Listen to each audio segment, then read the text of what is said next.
Kindly watch the video linked in the comments first. It is shared solely for your inner growth. It contains essential guidelines on how to maximize the benefits of the content. Skipping it may waste your time and dilute the true purpose of what follows. Please watch the videos in the recommended sequence only, as watching them out of order may lead to confusion. Greetings. Teacher, I had been reflecting on path of devotion. I have still more questions for it. Yes, Arav, you can shoot your questions. There should be no stone left unturned. One should have no doubts prior to committing to any path. All right, teacher. So, devotion isn't about external worship or appeasing some god in the clouds.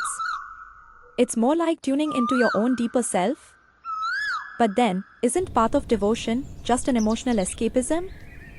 People crying, singing, losing control, isn't that just drama? Precisely. But let's take your metaphor further. The one who already knows the road is also you, in your deeper, infinite form. It's like the wave trusting the ocean. Not because the wave is weak, but because it remembers. It is the ocean.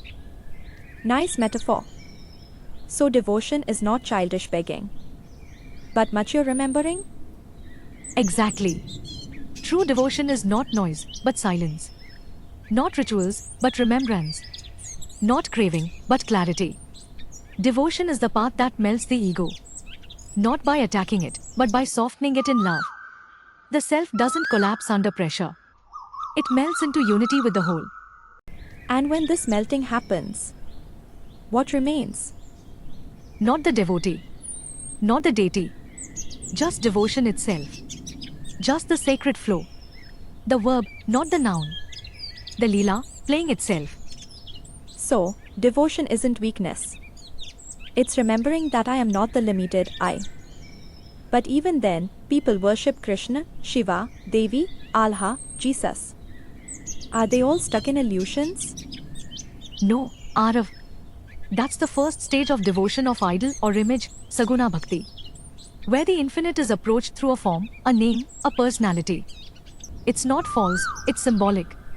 Because the mind, being limited, needs something to hold on to. A form gives the mind an anchor, until the winds calm and the ocean within becomes still. So, the form and chanting are like a ladder, helping me climb out of inner chaos. Yes, but once you reach the terrace, carrying the ladder becomes a burden. That's where most people trip up. They cling to the ladder instead of letting go of everything, even the self. The next stage is Nirgoy Bhakti. Devotion without form. Love without object. Surrender without expectation. Here the form dissolves, and the feeling deepens. So, devotion doesn't end when the image disappears? It becomes more intimate? More intimate, more silent. Bhakti becomes inward facing. There is no more, I am praying to you. It becomes all plus one. You alone are. The duality between lover and beloved fades. Only love remains. Self-shining, unconditional, infinite. And does the devotee disappear too? Yes.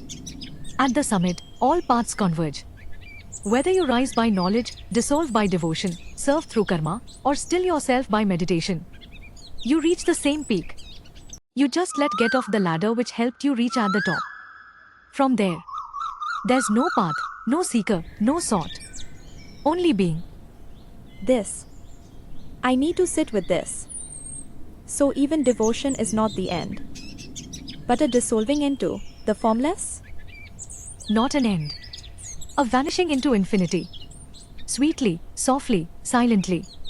That's the final bhakti, end of devotion. Not toward God, but as God. Alright, I finished off sampling the path of devotion. Delicious. Now I'll hunt out the rest of the spiritual buffet before finally picking my next dish. Thanks, see you soon.